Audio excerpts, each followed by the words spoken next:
Everybody talks about AI like it's just software, smarter models, better answers, more capabilities.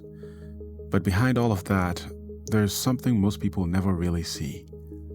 The real engine behind AI isn't just the code, it's the hardware.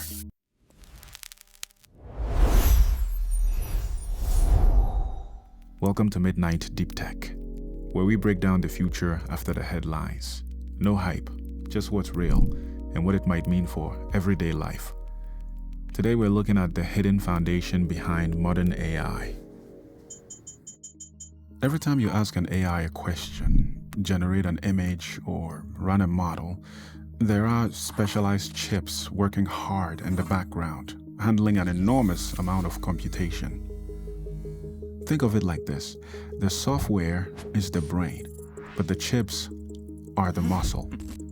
Because no matter how smart the model is, if the hardware isn't strong enough, the intelligence can only go so far.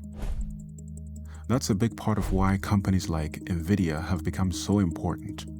Their GPUs are specifically built for the kind of parallel processing that AI needs.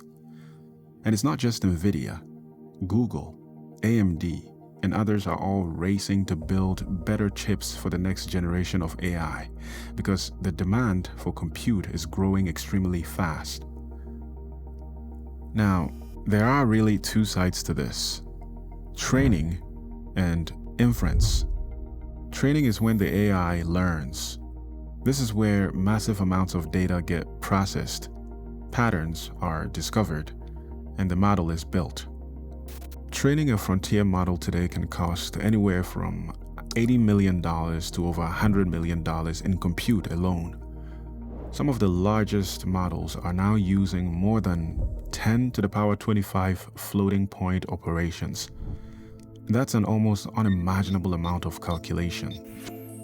This stage can take thousands of specialized GPUs running non-stop for weeks or even months. Then there's inference. What happens every time you actually use AI? Every part of AI, every time it has to think, it has to reason, it has to do, it has to generate tokens, it has to inference. Every question you ask, every image you generate, every response you get, that's the model running in real time.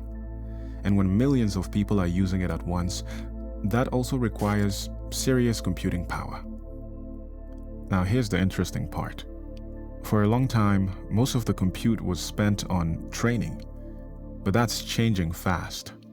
Right now, inference is already making up 2/3 of all AI compute, and some forecasts say it could reach 80% or more by the end of the year. Why? Because once a model is trained, it gets used billions of times. Every single interaction costs compute. And as more people and companies start using AI daily, inference demand is exploding. So when you zoom out, AI isn't just a software problem, it's a scale problem. It's about how much computation you can generate, how efficiently you can run it, and how fast you can deliver results. Behind the scenes, this means building massive data centers filled with thousands of GPUs, enormous cooling systems, and power infrastructure that can handle the load. Some of the largest AI data centers being planned today are measured in gigawatts. That's enough electricity to power hundreds of thousands of homes. You can have the best AI model in the world, but if you don't have the hardware and infrastructure to run it at scale, it doesn't really matter. That's why when you hear about breakthroughs in AI, it's not just about smarter algorithms. It's also about whether the hardware can actually keep up. Right now, the entire industry is in a race, not just to build better models, but to secure the chips, the power, and the data center capacity needed to support them. NVIDIA is currently the biggest player, but Google, Amazon, Microsoft, and others are all investing heavily in their own custom chips to reduce reliance on any single supplier.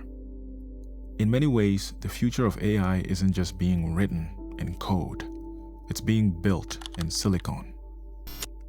And that's the part most people never really see. Because at the end of the day, the speed, cost, and availability of AI tools you use every day, whether it's ChatGPT, image generators, or whatever comes next, are all directly limited by how many good chips we can actually produce and power. If you want to understand what's actually driving this space, subscribe and stick around. This is Midnight Deep Tech.